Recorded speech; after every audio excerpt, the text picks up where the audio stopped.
कबड्डीशी थेट संबंध असणारा कार्यकर्ता आणि आता आमदार, आणि या परिसरातील नागरिकांच्या गरजा ज्या आहेत त्या अत्यंत चांगल्या तऱ्हेचं ज्याला समजदारी आहे अशा पद्धतीने काम करणार आहे.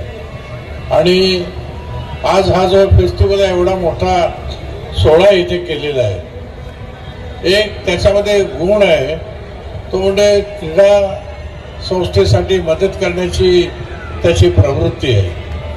आणि म्हणून या कुर्ल्यामध्ये मुंबई उपनगर कबड्डी असोसिएशनचं जे कार्यालय आहे ते कार्यालय सुसज्ज तयार करण्याची जबाबदारी एक हाती मंगेश कुडाळकरनी सांभाळली, आणि त्याबद्दल या मुंबई उपनगर कबड्डीच्या वतीने आम्ही त्याचा योग्य सत्कार देखील केला.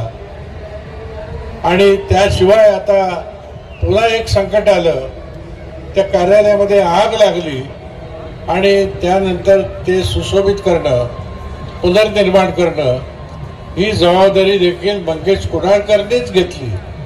आणि म्हणून समस्त कबड्डी रसिक, कबड्डी प्रेमी, महाराष्ट्र राज्य कबड्डी असोसिएशन, मुंबई उपनगर कबड्डी असोसिएशन यांच्या वतीने मी मंगेश कुडाळकर शालित सुर्वे, संदेश बेंद्रे, संदेश जाधव, अमित शेलार, सुधाकर घाट, प्रवीण सावंत, सुरेश मोरे, तमाणेकर जे राष्ट्रीय प्रशिक्षक आहेत, आणि या ठिकाणी असलेले सर्व जज मंडळी आणि उपस्थित बंधू भगिनींनो, कार्यसम्राट आमदार कसा असावा याचं उत्कृष्ट उदाहरण म्हणजे मंगेश कुडाळकर आहे.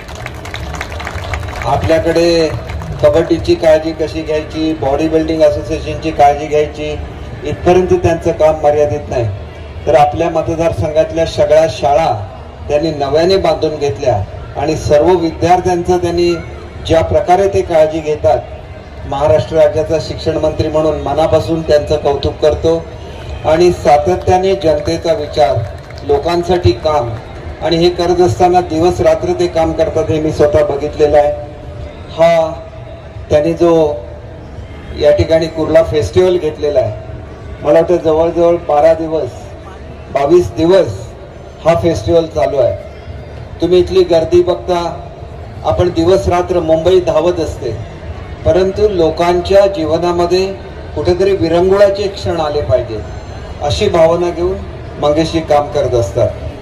मुंबईला आम्ही अशा तऱ्हेचे उपक्रम घेतोय. आपण बघितलं जर माहीमला गेलात तर तिथल्या कोळीवाड्यामध्ये आम्ही कायमस्वरूपी कोळी महिलांना रोजगार उत्पन्न करून दिलेला आहे. असंच आम्ही वर्लीमध्ये करतोय, कप परेडला करतोय.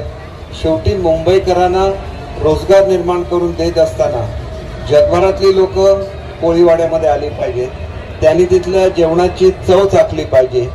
आणि म्हणून मला असं वाटतं की मुंबई जगातलं उत्कृष्ट शहर आहे, ते उत्कृष्ट शहर ठरावं म्हणून आदरणीय मुख्यमंत्री एकनाथजी शिंदे साहेब आणि आमचे दोन्ही उपमुख्यमंत्री दिवस रात्र काम करतायत. शहराचं रूप बदललं जात आहे, जागोजागी सौंदर्यीकरण होत आहे, शहराची स्वच्छता होते आहे. आरोग्याच्या दृष्टीने जे अनेक निर्णय घेतले आपण बघितलेलं आहे की या वर्षीच्या बजेटमध्ये सगळ्यात जास्त पैसे कशाला दिलेले असतील तर ते हॉस्पिटलना आणि लोकांना आरोग्याच्या सेवा पुरवण्यासाठी दिलेले आहेत. शेवटी मुंबईकरांच्या आरोग्याची काळजी घेतली पाहिजे आणि त्याच्याच बरोबर त्यांच्यासाठी रोजगार निर्मिती केली पाहिजे. परंतु या आलेल्या बजेटचं वैशिष्ट्य असं सुद्धा सगळ्यात महत्वाचं असं आहे की गरीब लोकांना कुठलीही औषधं घ्यायला मेडिकल स्टोअरमध्ये जाता कामा नये अशा तऱ्हेची सुविधा मुंबईमध्ये निर्माण होणार आहे. आणि मुंबई आपलं रूप पालटतंय, मग ते ट्रान्स हार्बर लिंक असून दे, नवीन होणारा कोस्टल रोड असून दे, मेट्रो असून दे, ह्या सगळ्या सुविधा झाल्यानंतर मुंबई बदलत असताना मुंबईकरांना त्यांच्या हक्काची घरं सुद्धा मिळाली पाहिजेत. आणि हे सगळं करत असताना मंगेशजी आपण आपल्या मतदारसंघामध्ये सुद्धा रिडेव्हलपमेंटमध्ये रस्त्यावर आलेल्या लोकांना न्याय देण्याची भूमिका घेतली. हीच भूमिका संपूर्ण मुंबईमध्ये आज प्रत्येक भागामध्ये घेतली जाते. लोकांना 2-2 वर्षाची भाडी ॲडव्हान्स मिळायला सुरुवात झालेली आहे. आणि एक काळ असा होता की ज्यावेळेला बिल्डर मुंबईवर राज्य करायचे, आता सर्वसामान्य माणसाचं राज्य ह्या मुंबईवर आलेलं आहे आणि त्याचं प्रतीक तुम्ही आहात असं मी स्वतः समजतो. आपल्याला खूप काम मुंबईमध्ये करायचं आहे. तुमच्या शेजारून वाहणारी मिठी नदी आपल्याला स्वच्छ करायची आहे. मुंबई स्वच्छ सुंदर बनवायची आहे. आणि जगातलं दुबई एक आकर्षण असू शकतं, पण त्याच्यापेक्षा मोठं आकर्षण मुंबई शहर पुढच्या काळामध्ये घडलं पाहिजे. एवढी तुमची आमची सगळ्यांची जबाबदारी आहे. आणि ती जबाबदारी जर पार पाडायची